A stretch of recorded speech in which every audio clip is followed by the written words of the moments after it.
Those are the adjustments that were not a part. He said, you know, last year when you look at this, another great throw. It was, and breaking away, Darnerian McCants. It's a touchdown. Let's check the flag. Good throw, and McCants should go.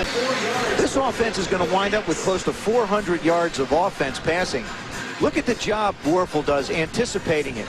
And what really McCants has shown, he was the one that made the big play before, fumbled the ball, but he's a big, powerful, strong guy, and everybody talks about... Dropping back to throw as Ramsey steps up, down the middle, has a man, McCants, for a touchdown.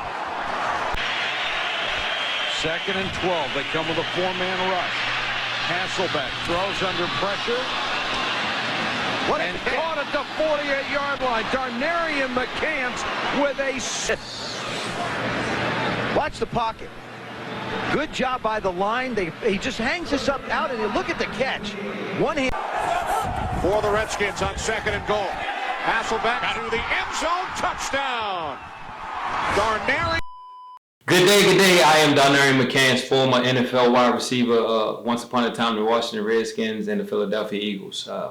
Today I'm here to tell you my football journey, how I made it or how I got to the NFL. My football journey pretty much started off playing neighborhood football. Where I grew up, started off in Baltimore City, but grew up for the most part in Howard County, Columbia, Maryland. And the way we grew up, it was pressure from the top down. I grew up in Howard County, which at the time, Wild Lake was probably one of the best football teams in Maryland. 3 back-to-back state champions within, the 80s to the 90s. So it was a pressure to be great at an early age. The neighborhood, everybody knew each other. It was a small neighborhood. Most of us came from the city, DC, Baltimore. And it was just a pressure to be great. So in 3rd grade, I was on the field with guys who were seniors in high school. So as we come along, we're always playing sports. We're always competing. We're always competitive. But I didn't play organized football until I think my 8th grade year. And I think I played maybe 3 or 4 games, and then I got appendicitis. And I was down for the rest of the season, obviously. So my first true experience was in high school at Wild Lake. And I was only maybe 5'8", 130 pounds, and I was so big that they called me Heavy D. So the coach couldn't pronounce my name because my name is Darnerian. That was definitely rather unique and different at the time, if it's not today. So he couldn't pronounce my name, so he just kept calling me Heavy D because I was so skinny. But from that point, I would just play JV. I played, they put me in running back because of my speed. But I played, I didn't play wide receiver, I played safety. And I can recall I had 21 interceptions that I dropped. So I always was in the right spot, but I just couldn't catch the ball well. And also I think it was just a mindset. Once again, my first year really playing organized football, but it was just the experience. It was part of what we did.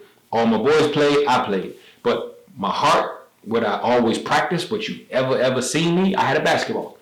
I'm a basketball guy. So when I went pro and when I went to college for football, everybody was like, when did you start playing football?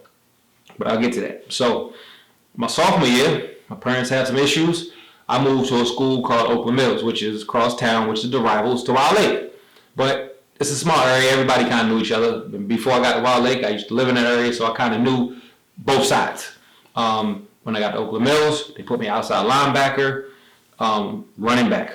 Kind of the same scenario because of my speed, my ability. And I had actually made varsity my sophomore year at Oakland Mills, but football wasn't serious for me. So when they told me I had football tryouts, I went to the tryouts, made the team, and the coach was looking for me. He was like, "What you doing down here?" I'm like, "I'm playing football." And he was like, "But you made varsity. What, you want to play varsity?" I'm like, "Nah." I called my boys up, I was like, "Yeah, any of y'all make varsity?" And he was like, "No."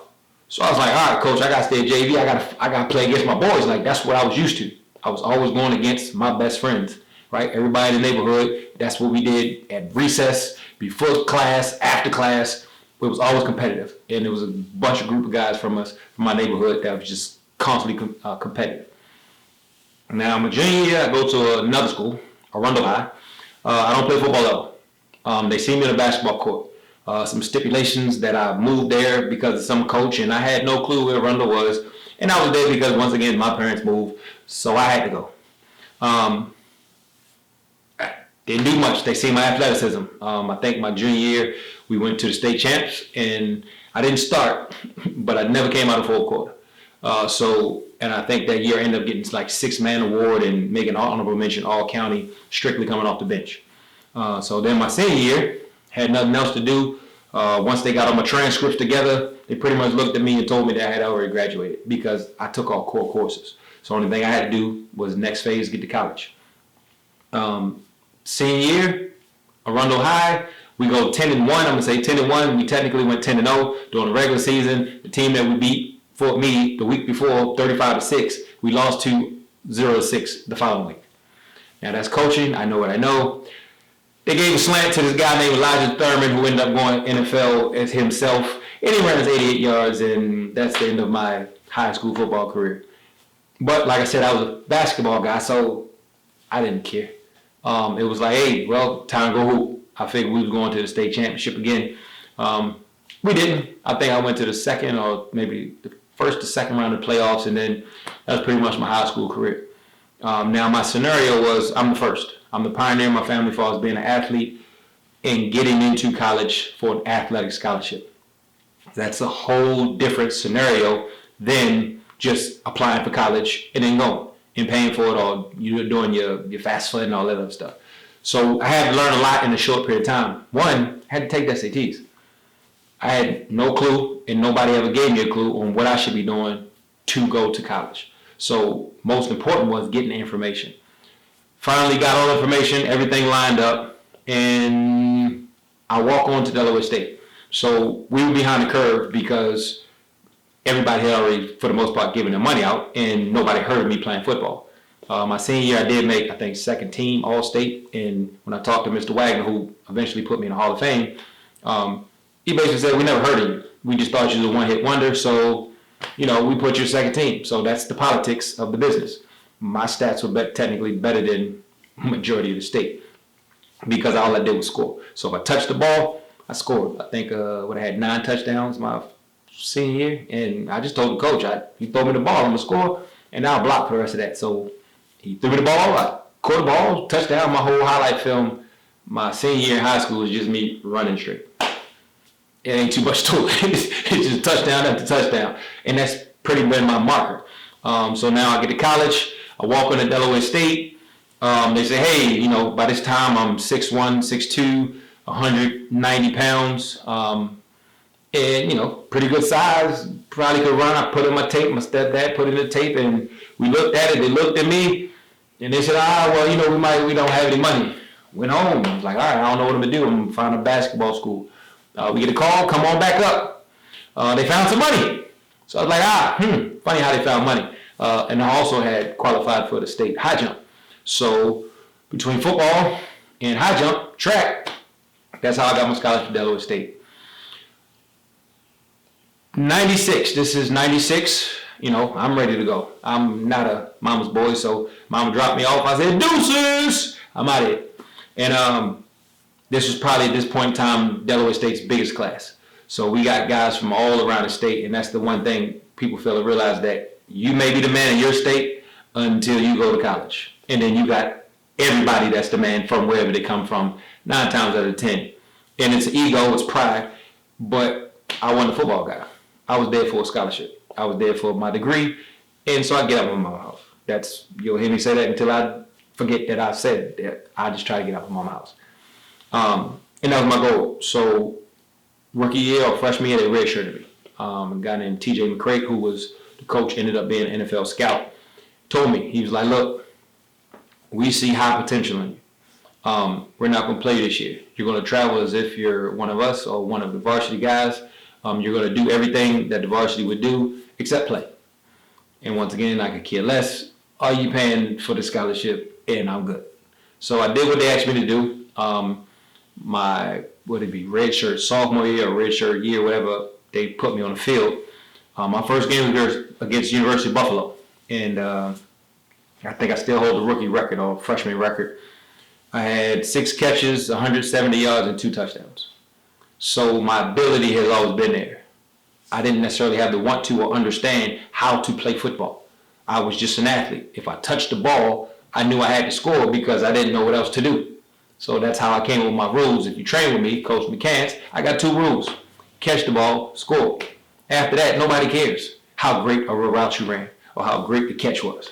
Well, nowadays, y'all got video, everything. But for the most part, in my time, catch the ball, score. You get your name in the box score. Oh, McCants, I see you score. And that became my moniker. I was a third down possession guy where I was going to move the chains or I was going to score a touchdown. That's just what I was. They didn't really play me that much my freshman year, even though I had a game like that. Politics, coaches, is what it is. I was there to get my degree. Sophomore year, I think I ended up starting, had a decent year. Really don't recall much about it, but I do recall my junior year because they didn't play. My junior year had 333 catches off of 9 catches, 333 yards off of 9 catches, and 2 touchdowns. We can say why I didn't play or whatever. Who knows? Only the head coach knows why I didn't play. But they were fired. So this is divinity, the universe, God, whatever you want to call it, moved them out of my way. My senior year, new coach comes in, and like I said, you're looking at a guy who didn't produce much. Now, I produced a lot on special teams. They called me the special teams guru my junior year because I had a whole bunch of energy and ability, and they didn't have me on the field. So, like I said, I'm there for my degree. You don't play me, that's your loss. That's just how I felt about it. Coach Blacknell, he said, okay. He said, why should I give you any money for next year? He's like, you haven't done much. You're really not a leader on the team. He gave me all these scenarios. I just straight up told him, I looked him in his eye. He told me the ball was going to win. And whatever I said or how I said it convinced him to give me a full scholarship for my senior year. Now, half it was only 6 months. And not even that, what you got? 3 months, because winter break, everybody goes home. And he was like, I've never had a young man talk to me like that. But I'm like, dude, you don't understand understand what I am. I always knew what I am. When I want to turn it on, you can't stop me. And at this point in time, I was 21, 22 years old. I had been in the weight room, eating those weights, lifting, running. I'm on a track team, so 4 years of me training with sprinters. I'm NCAA high jump champ. Well, I say champ, but I'm going to the NCAAs for high jump. I'm an elite athlete. It's just that simple. Every time I went, I'm going against the top guys, no matter what sport I played. And the story is, they gave me the full scholarship. I lead the nation in touchdowns. I had 19 touchdowns my senior year. I don't remember how many yards, but that's what sent the scouts my way. I was number 1 leaving Black College. They put me down as a tight end because, for the most part, I was a pseudo tight end. I was inside slot till my hand was in the dirt. Now, some of the guys didn't like it. They was like, oh, he's a wide receiver, whatever. I was getting beat up in that line. And I don't recall no other wide receiver coming down there. So it was like a pseudo tight end position, like a pseudo Shannon Sharp, and kind of what they're doing now today with the inside big receivers. So sometimes I put my hand in the dirt, sometimes I was inside the slot, and then sometimes I was out. So I was very versatile because of my size and my ability. So if you line me up on the inside, I had a linebacker to a safety, wasn't covering me. If you put me on the outside, I had one corner to a safety, wasn't covering me. And like I said, by this time, my senior, I may have been 205, and I just knew in my mind nobody could stop me. I'm 21, 22 years old, and then I'm going against guys 18, 17 years old. It wasn't going to happen. So I ended up being, like I said, number 1 leaving HBCUs, and ended up getting drafted 5th round. Coach Schottenheimer called me. Welcome to the Washington Redskins. Now, the thing about that scenario was it had nothing to do with my ability. It had everything to do with my character. He picked up character guys. He said he remembered me when I walked through the door because I had on a black suit with a red tie. It had nothing to do with football. He was like, you know how many people can play football that are better than you? And I didn't take it personal. And I was just like, that's some truth to it. Because I really didn't know football. The 4 years at Delaware State, I was living off my athletic ability. Even when I got to the pros, I was still living off my athletic ability. Shout out to Kevin Lockett. He helped me out my rookie year. My rookie year, I'm going to scenario after scenario, watching film. And I did it in college, but I didn't know I was watching. Coach said, watch football, I watch football. Now, at the pros, you got to break down every step, literally. So, is his left foot up? Is his right foot up? Is he in a neutral stance? What coverage is this? Does he lean to the left? Does he lean to the right? Like, it's so intricate and so detailed that you're in film more than you're on the field. So that's when it becomes an intellectual game. That's why some guys can play for so many years, because it's not even about their physical ability. It's about knowing and understanding where they should be and how they should get there. My career in the NFL had a 5-year career.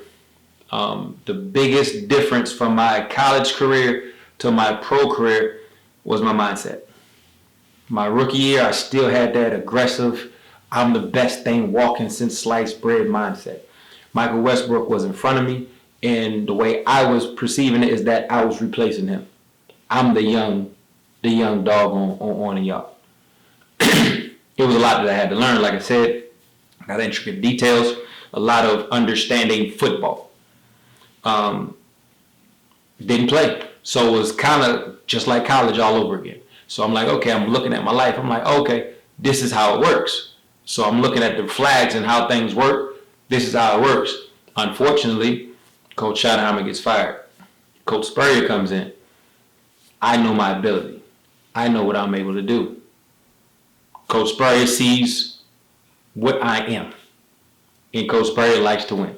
So he said, hey, we got to get this kid the ball and figure it out. So what he did was he built actual packages around me to help me get the ball. And he knew what I could do. I was a third down guy. So third down, you know where the ball's going to? This guy. Inside the red zone, this guy. And the reality of it is I was on track to do the exact same thing I did in college in the pros. But once again, the politics, the contracts, it is what it is. Now, I say the difference in my mindset is because when I went to Philadelphia, I'm sitting next to Terrell Owens. T.O. Right? His mindset is, why haven't they got me the ball yet? My mindset was, I just want to play. So my mindset had become so passive because of the things I went through. Now, have you, once again, I don't know if the passion was in my heart to keep playing or that I was just playing because I was used to playing and being competitive. But my mindset had definitely switched off. I no longer wanted to really do anything outside of just play football. For me, so that was the biggest thing. And obviously I didn't notice this until after it was all said and done. I was losing my passion for the game. I was losing my passion because now it was no longer about me actually playing football. It was about, numbers. So when I was released from the Redskins, I was immediately picked up from the Eagles. Now for the Eagles, they kind of played the game too. They was like, hey, well, we need a kicker, so just stay on the roster and they was like, hey, we're going to give you an opportunity. The opportunity never presented itself. When I did get opportunity, I still, once again, I think I averaged 22 yards a catch. So the production was always there. So this is the one thing you have to be cognizant of is when you start talking about going pro. You look at the fame, you look at the money, but nobody ever looks at the pain. So my first business was Pro Power Performance. And my logo, my moniker was perseverance, passion, and pain. Because nobody wants to go through what it takes to be great. Nobody wants to do it. Everybody just wants to be great, but understand what it takes to go through it and get to it. You're going to end up with a lot of pain and hurt just to get to it. So for me, after I got released from the Eagles, they literally couldn't tell me why they released me. The guy called me and said, I don't even know what to tell you. Literally, word for word, I'll never forget it. Because it was 4:15, the cutoff time was 4:30 or something of that nature. It might have been 7:50. But I know the cutoff time was on like 10-15 minutes. I just talked to Jamal Jackson and he was like, Jack, he was like, hey, D-Mac, I think you made it. And I was like, nah, because in the fourth quarter of the Jets game, which ended up being a pretty good game for me, Andy Reid said if you're playing in the fourth quarter, you're probably not going to be on the team. So it's like, what is the motivation? And then it's like, oh, well, you're still interviewing for 32 other teams. No, I'm not, because those 32 other teams are getting rid of guys. Now, I don't know what the mark was on me. I know the first mark was that I couldn't learn the offense, but I played every year. So if I can't learn the offense, I've been in a new offense every year of my life, every year of my football career. So if I can't learn them, how am I still playing? My athletic ability wasn't that great. And if it was, thanks, appreciate all the opportunity that you did give me. I bought a house off of it. But for the most part, after that, it was from Philly, I tried out from different teams. In each team, I went out to Cleveland and Atlanta. Best workouts. I'm 5 years in. I'm a vet now. I know what they're looking for. I got my shirt off. I'm fast. Every time I catch the ball, I'm running to the end zone. I'm aggressive. I'm making noise. I'm showing you I'm the best thing out here. The other receivers that are trying out telling me, dude, you're going to make the team. And every time it was like, hey, that was one of the best workouts I've seen. But, oh yeah, we're going to put you at the top of the list. 20 years later, I'm still waiting to be on that list. I'm waiting for that phone call. These are the realities of playing pro sports that nobody tells you about. Because it's like, how can you tell me to my face that I'm the best thing you've seen, but yet, we're going to go with this rookie. Because guess what? My base salary was maybe $720 at the time, and we can get 3 rookies for that. I go to Baltimore in 2008, which was definitely my bow out. Coach Harbaugh brought me in, and that was just off of him being a man. I called him to congratulate him because he was the only man that actually spoke to me in Philadelphia as a man. He told me the scenario, the situation. He was like, look, but they was moving him, and they was making movements. So he was a special teams guy. I was a special teams guru. I was like, dude, you just let me play ball, man. I'll show you what I can do. Just give me an opportunity. And he was like, hey, you still want to play? I'm out of shape. And I was like, yeah. So he brings me up. 3rd day of training camp, I pass out. They get me back together. I go out there, I break my toe. I go back out there, I strain my knee. I go back out there again, I got a major concussion. And I'm like, hey, maybe this thing ain't for me no more. And this is all the training camp. So the way the NFL works is if you don't get film, you don't play. So they wouldn't put me on the field because I was hurt, but I'm coming from HBCU. I played hurt for 4 years. Broken ankle, broken wrist. I don't think I hurt my shoulder. My finger was tore up. That's just how we played. But in the NFL, they won't let you go out there because now you're liability. People play the game of, hey, I'm hurt. You got to pay me. I wanted to play football. And that's all I ever wanted to do because I had a passion for the game, had a passion to compete. And at one point in time, I did want to be great. But the business, the pain, the perseverance of it, it got the best of me. And I just wanted to play. And then after I played, it was like, I'd rather do something else. Fell in love with my wife, got married, had kids, bought a house, or had a house. Live a regular lifestyle now. That's my football journey in a nutshell. And now I train football players and any other athlete that wants to get better at being or trying to be the best. But I definitely know and understand the mindset to be great.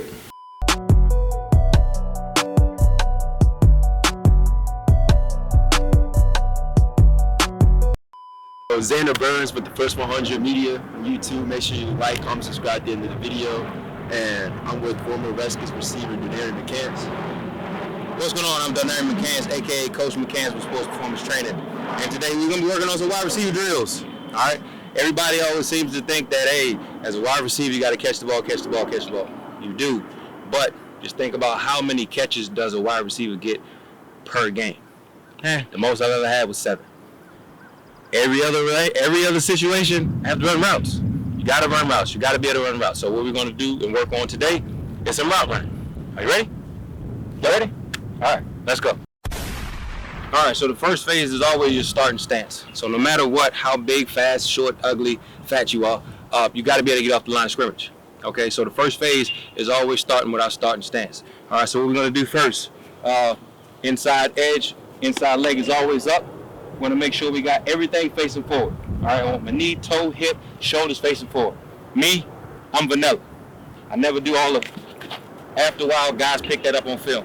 So for me, every time I'm off the ball, I want to make sure it seems like I'm running a go route. Shoulders, toes face forward.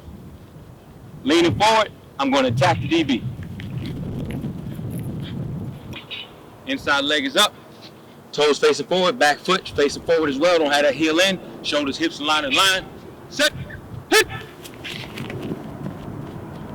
Next phase is the basic hitch route. Okay? Stop route, whatever they call it nowadays. Once again, you still want to be hard, fast, and aggressive off the line to get the DB off of you. So whether they're playing a jam position or if they're playing off, I got to sell that I'm running to go. All right? Everything facing forward, shoulders down. When I get to the top of the route, I want to drop my weight no matter how big, fast, tall, aggressive you are, but you want to make sure you get to that spot and shut it down. Now, I always kept my feet moving and my hands in this position. I kept my hands in the middle of my body as if a boxer, so I can always go up. Any which way the quarterback would throw the ball, I can make the adjustment. And I always keep my feet moving because I was 220 pounds at the time, 215 to 220, and it's a lot harder to move 220 pounds and get it going again. So when I would come out my breaks, have my feet underneath my hips, turn around, hands ready to go. Wherever the quarterback threw the ball, I made the adjustment, so my feet are always moving. Boom. 9 times out of 10, I'm going to turn to the outside. Why? Because all the defense is in there. I don't want to get hit by safety. I don't want to get hit by a linebacker. I'd rather deal with a corner. Most corners, they weren't big as I was. So you might get a corner that might be 180. I was 210, 215, 220. Touchdown, coach. Alrighty, now, the next phase is coming off the bump. If you can't get off the line of scrimmage in the NFL, you don't play. I'm going to probably say that for most programs anyway. High school, college, whatever. If you can't get off the line of scrimmage, you're not going to play. So, like I said, I had an advantage because I was a bigger guy. I was physical. But say you're not me, you're not physical, you're just still trying to get off the line. It's different techniques that you should be able to use, and it's leveraging the DB's hips. All right, so the first phase, big guys, longer guys, I'm going to use my size. What's natural, right? So when I come forward, if I allow him to get my chest, put your hands up. If I allow him to get my chest, I'm going to lose. So if I know he's tighter, I want to drop my shoulders forward. Now put your hands up. Come on, hold me. Come on, hold me. Come on, put your hands up, boom. He can't stop me. That's just one step. Now I'm bigger than him, but my shoulders going forward, he has to play me completely different than him just playing if I have my chest up. My chest up, he wins. My shoulders down, I win. All right, next phase. So that was the beginning, right? How to get off the line. Now you got to figure out how to maneuver in between the routes. Now the top of the route, the hitch and the slant are all the same. Every route ends up being very similar to a hitch or a slant, right? So let's say we have the post route. So once again, if we're running the post, the DB's on the inside where I want to be. How do I beat him? If I go hard across his face, I end up being flat. Or if I go high over the top, it just depends on what the scheme is and what the quarterback is looking for. But for the most part, either way, you have to win by stacking the DB. Once you get back into a stacked position, you will always win. All right, now, say the DB goes to a trail technique. 9 times out of 10, if he's in a trail technique, he has help somewhere. So that's where you have to understand football. Where is his help coming from? Do I want to sell it or do I want to just attack it? You got to figure out which one you're going to be and which one you're going to do. And sometimes switch it up, whether you're going to win or lose. It just all depends, right? So you got to figure it out. So now if he's in the trail position and I know I have a post, once again, I want to sell something to him to get him off me. So when I'm here, he's my shadow. When I step here, he has to bite. He has to bite. Now, when I go here, he steps. Now, the separation is there, right? So either way, once he's in that trail position, I can go any direction I want to go. So stay a little tighter. DB ain't gonna be that far. So I'm here. Boom, boom, boom. That alone, that one stick. And I don't want to overdo it. Because when I overdo it, he knows I can only go one direction. He knows if I step all the way out here, I can only go one direction. If my ankles are flat, I can't recover, right? So I want to keep my feet underneath my hips. Stick, shoulders over the weight, boom, come back this way, run, catch the ball, touchdown. One thing that was very frustrating for me as a young athlete was the DB was sitting on my spot. Because when I watch film, you know what? I'm going to watch film and say, hey, coach, the wide receivers only run 10 yards and they stop. So what do you think I'm putting my DB? So now this is where you have to be physical or you got to have great footwork. All right, so now say coach says 12, so back up 2. Coach says I got to get to 12 and he's sitting at 12. What do?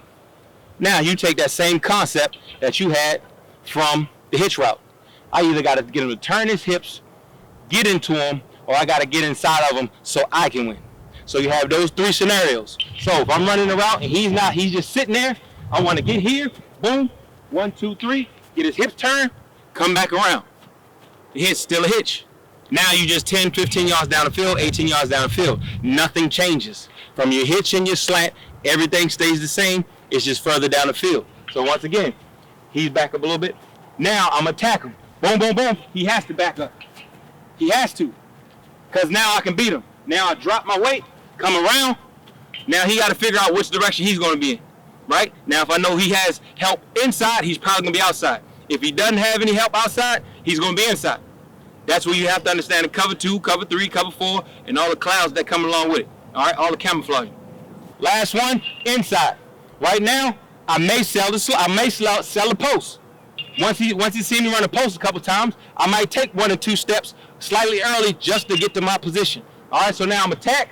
Boom, I'm going here, 1, 2, 3, boom, boom, and then I break down. He's going to be running on the post, right? Or big guy, big receiver, just big body him. I'm attack, boom, boom, boom, get inside, boom, boom, break down, and post up. Have my hands and feet ready to catch the ball, make a play. If I'm a possession receiver, I just want to catch the ball. If I got speed, I want to catch that ball and get loose. So my first question is, how did you prepare for an NFL Sunday game? Oh, my games? Can I go? I can go back. I can go back to the combine. Can I go back to the combine and then bring you up to the games? Mm-hmm. So my situation, I'm HBCU, Black College, Delaware State University. At that point in time, it's called D1AA. And they had already froze us out. If you think it's an issue now, it definitely was an issue in the 90s because they had taken out all the best talent. I'm a hybrid. I walked on. But when they started sending the buzz out saying, hey, we looking at you. First group was Cleveland, then Indianapolis came through, and the first thing the dude from Cleveland asked me was, how many baby mamas you got? Literally. The next one was, how many dogs do you have? And I'm like, dude, you're not even talking football. What I had to realize is that, unfortunately, too many of us who look like me fall in certain categories. I'm a suburban kid. I got a little bit of city in me, but I'm a suburban kid. So all that stuff he was talking, I'm like, dude, if you're not talking football, and I just walked away from him. Did my first workout and started getting on a little buzz. When I ran my 4.38, that's when the buzz came. 6'4", 4.38. My jumps, my vertical was 38, 40 inches. So all my numbers were skyrocketed and better than most of the guys who were coming out. That was the first phase. Ended up being drafted 5th round. So now as far as preparation for a game on Sunday, it's 90% film. Like I said, once I understood how to watch film, because before my rookie year, and I would say probably most rookie years, everybody's still playing off the athletic ability because that's where you're taught. In college, go hard, go hard, go hard, go hard, lift, lift, lift, run, run, run. College is harder than the pros because the pros, it's on you. How disciplined are you as a man?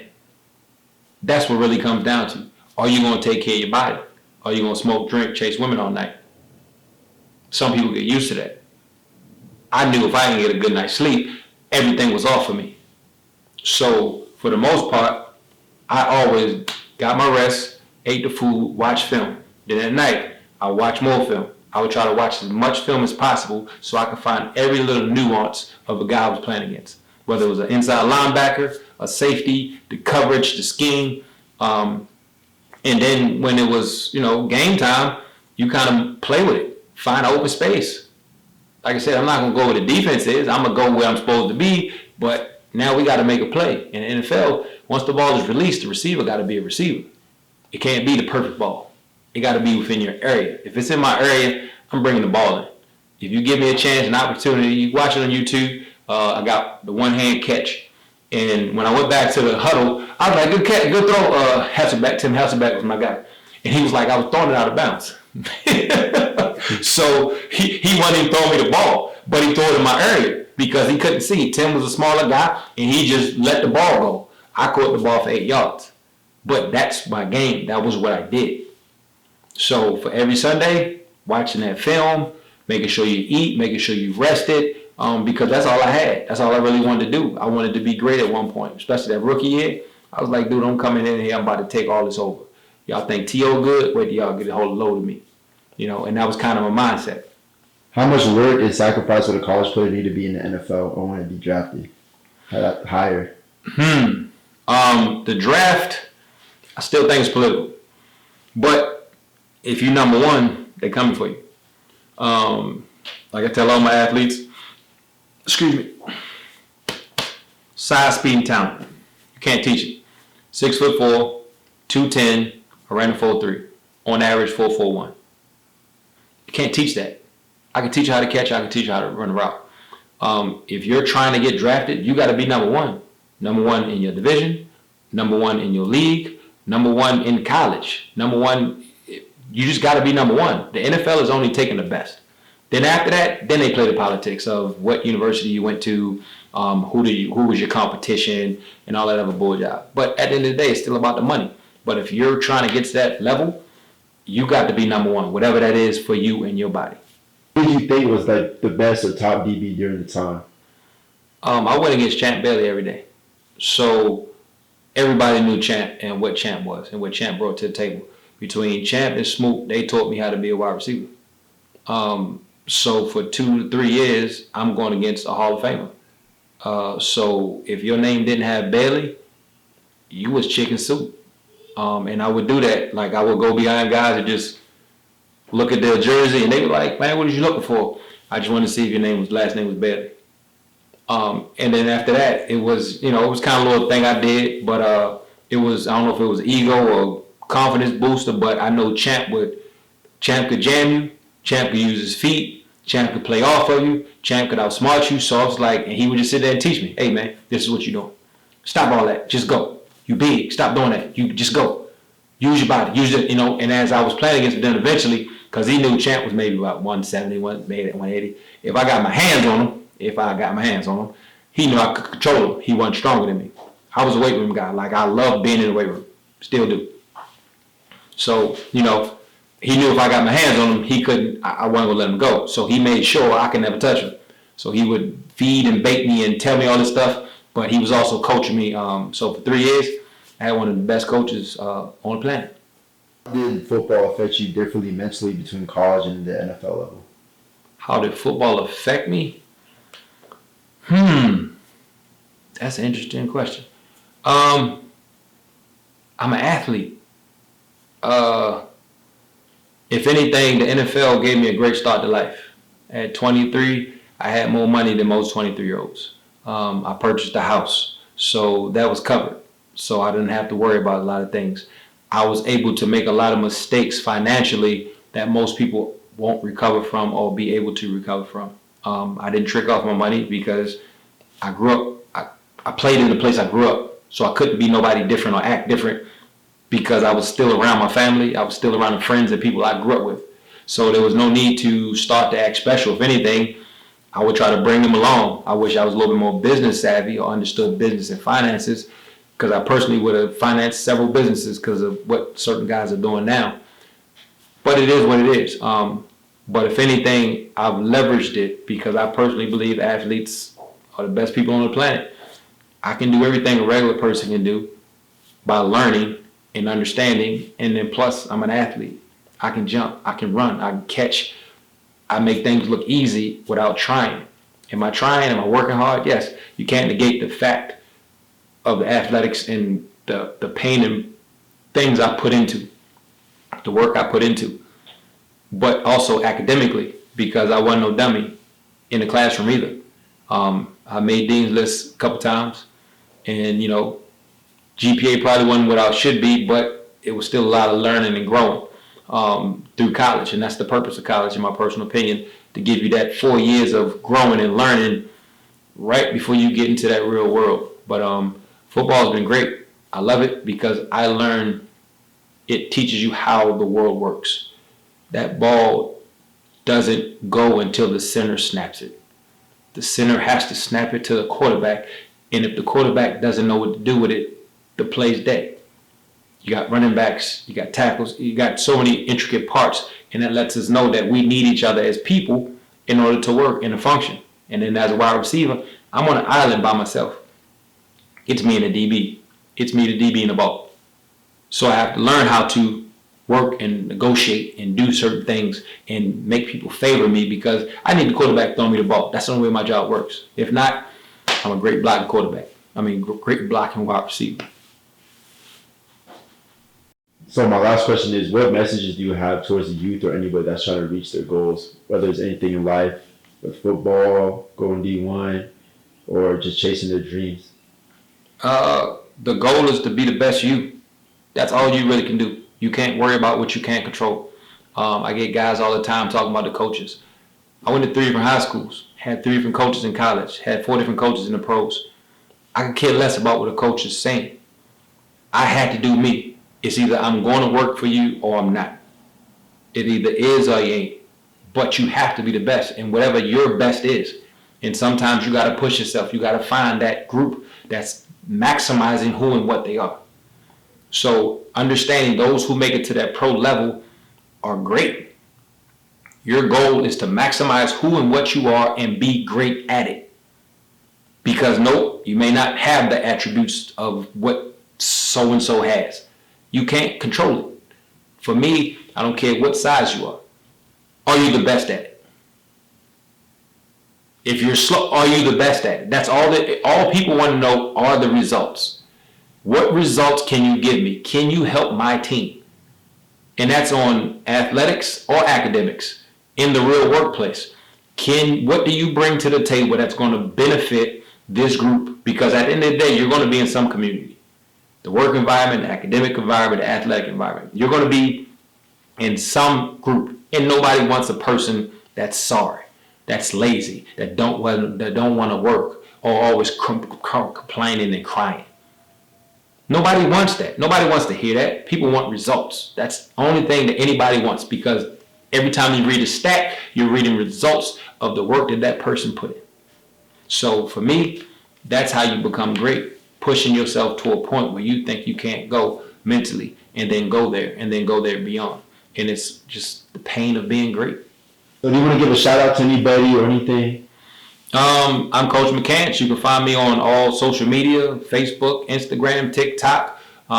This is what I do. Motivational, mentoring, personal training, anything you need. I'm a man's man, and I'm trying to raise the youth. This is what I've been doing almost since I was 14 years old. So I also have a literacy program you can all find in me, because without us being able to read by the 4th grade, it destroys us. So we have to teach our young people, and especially our young men, to read earlier and sooner and on level to above level. So those are the programs I have. You can find me at www.coachmccants on all social media, as well as the Finding Me Foundation, findingmefoundation.org, I believe.